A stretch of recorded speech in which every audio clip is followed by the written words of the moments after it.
ಆಜಿ ಮಸಾಲ. ಎಂತ ಅಡಿಗೆಯ ರುಚಿಯಾಗೋ ರಹಸ್ಯವು 20 ರೂಪಾಯಿ. ಅದು ನೋಡೋದಕ್ಕೆ ಸಾಮಾನ್ಯ ಫಾರ್ಮ್ ಹೌಸ್, ಆದ್ರೆ ಅಲ್ಲಿ ನಡೀತಿದ್ದಂತ ಚಟುವಟಿಕೆಗಳು ಜನರ ಆರೋಗ್ಯವನ್ನ ಅಪಾಯಕ್ಕೆ ತಳ್ತಾ ಇದ್ವು.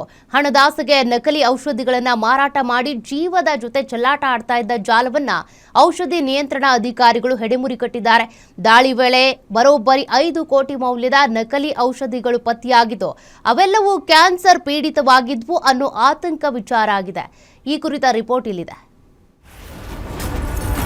ರೋಗಿಗಳ ಜೀವದ ಜೊತೆ ಮೆಡಿಸಿನ್ ತಯಾರಕರ ಚೆಲ್ಲಾಟ. ನಕಲಿ ಔಷಧಿಗಳನ್ನ ತಯಾರಿಸುತ್ತಿದ್ದ ಜಾಲ ಭೇದಿಸಿದ ಪೊಲೀಸರು. ಫಾರ್ಮ್ ಹೌಸ್ನಲ್ಲಿ 5 ಕೋಟಿ ಮೌಲ್ಯದ ನಕಲಿ ಔಷಧಿ ಪತ್ತೆ.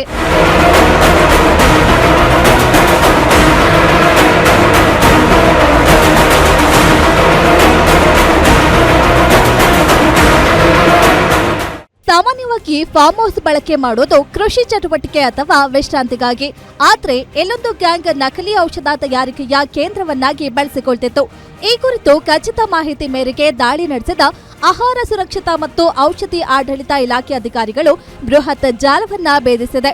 ಬಿಡದಿ ಸಮೀಪದ ದೊಡ್ಡೇರಿ ಗ್ರಾಮದ ಬಳಿ ಸಿದ್ದಯ್ಯ ಎನ್ನುವವರಿಗೆ ಸೇರಿದ ಫಾರ್ಮ್ ಹೌಸ್ ಅನ್ನ ಪ್ರಶಾಂತ್ ಅವರಿಗೆ ಲೀಸ್ಗೆ ನೀಡಲಾಗಿತ್ತು. ಲೀಸ್ಗೆ ಪಡೆದ ಪ್ರಶಾಂತ್ ಯಾರಿಗೂ ಅನುಮಾನ ಬಾರದಂತೆ ಕೋಟ್ಯಾಂತರ ಮೌಲ್ಯದ ನಕಲಿ ಔಷಧಿಗಳನ್ನ ತಯಾರು ಮಾಡ್ತಿದ್ರು. ಕಳೆದ 5 ತಿಂಗಳಿಂದ ತೆಲಂಗಾಣ ಹಾಗೂ ಹಿಮಾಚಲ ಪ್ರದೇಶದಿಂದ ಅತಿ ಕಡಿಮೆ ಬೆಲೆಗೆ ಕಳಪೆ ಔಷಧ ತರಿಸಿಕೊಳ್ತಿದ್ರಂತೆ. ಈ ನಕಲಿ ಔಷಧಿಗಳಿಗೆ ಪ್ರತಿಷ್ಠಿತ ಎಂಎನ್ಸಿ ಕಂಪನಿಗಳ ನಕಲಿ ಲೇಬಲ್ ಅಂಟಿಸಿ ದುಬಾರಿ ಬೆಲೆಗೆ ಮಾರಾಟ ಮಾಡ್ತಿದ್ರಂತೆ. ತಾವರೆಕೆರೆ ಪೊಲೀಸ್ ಸ್ಟೇಷನ್ ಲಿಮಿಟ್ಸ್ ಅಲ್ಲಿ ಒಂದು ರೈಡ್ ಮಾಡಿದ್ದೀವಿ. ಆ ರೈಡಲ್ಲಿ ಸುಮಾರು 6 ಕೋಟಿಗಳಷ್ಟು ಸ್ಪೂರಿಯಸ್ ಮೆಡಿಸಿನ್ಸ್ಗಳು ಸಿಕ್ಕಿದೆ.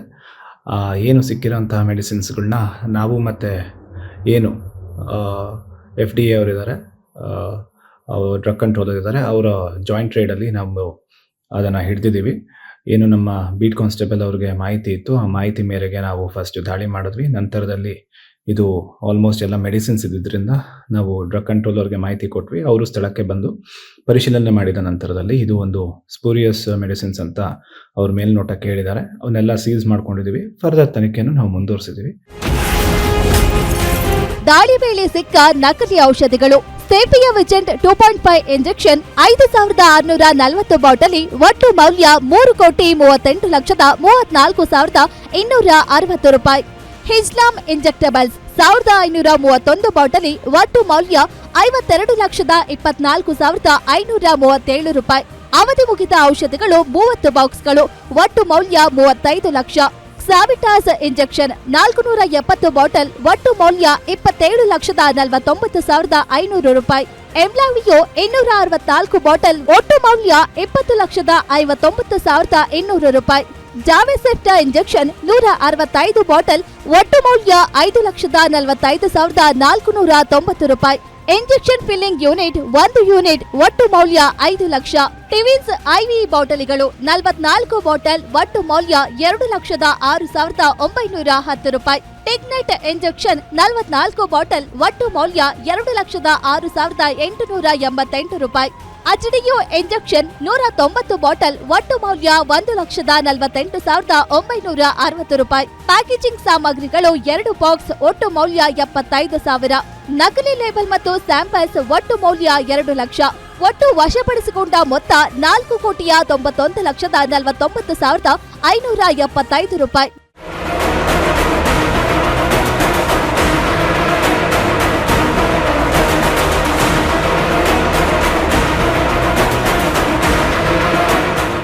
ಇನ್ನು ದಾಳಿ ವೇಳೆ ವಶಪಡಿಸಿಕೊಂಡ ನಕಲಿ ಔಷಧಿಗಳು ಕ್ಯಾನ್ಸರ್ ಪೀಡಿತ ರೋಗಿಗಳಿಗೆ ಹೆಚ್ಚು ಪೂರೈಕೆ ಆಗ್ತಿದ್ವು ಅನ್ನೋ ಆತಂಕ ಮೂಡಿದೆ.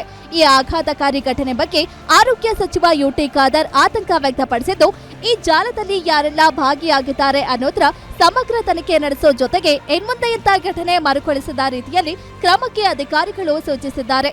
ಇದು ಬರೀ ನಮ್ಮ ರಾಜ್ಯಕ್ಕೆ ಮಾತ್ರ ಸೀಮಿತ ಆಗಿಲ್ಲ. ಇದೀಗ ಬಿಡದಿಗೆ ಮಾತ್ರವಾ ಅಥವಾ ಬೇರೆ ಬೇರೆ ಜಿಲ್ಲೆಯಲ್ಲಿ ಇಂಥ ಜಾಲ ಇದೆ ಅಂತ ಪತ್ತೆ ಹಚ್ಚಬೇಕು. ಒಬ್ಬನ ಮಾಡ್ತಿದ್ದಾನ, ಇವನ ಬಗ್ಗೆ ಇನ್ನೂ ಕೂಡ ಸೈಂಟಿಸ್ಟ್ನವರಲ್ಲಿ ಎಲ್ಲಿದ್ದಾರಂತ ಕೂಡ ನೋಡಬೇಕು.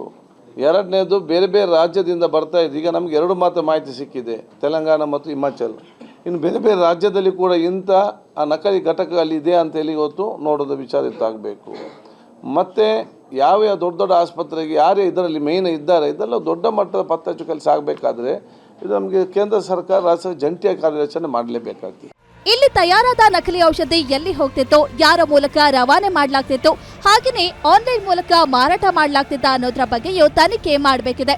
ಕೇವಲ ಹಣದ ಆಸೆಗಾಗಿ ಜೀವ ಉಳಿಸುವ ಔಷಧಿಯನ್ನೇ ವಿಷವಾಗಿ ಪರಿವರ್ತಿಸಿದ ಈ ಜಾಲಕ್ಕೆ ಕಠಿಣ ಶಿಕ್ಷೆ ಆಗಬೇಕಿದೆ. ಸದ್ಯ ಕಿಂಗ್ ಪಿನ್ ಶೋಧ ಮುಂದುವರೆದಿದ್ದು, ಯಾವೆಲ್ಲ ಆಸ್ಪತ್ರೆ ಹಾಗೂ ಮೆಡಿಕಲ್ ಸ್ಟೋರ್ಗಳಿಗೆ ಈ ನಕಲಿ ಔಷಧ ರವಾನೆಯಾಗಿದೆ ಎಂಬ ಭಯಾನಕ ಸತ್ಯ ತನಿಖೆಯ ಬಳಿಕವಷ್ಟೇ ಹೊರಬೀಳಬೇಕಿದೆ.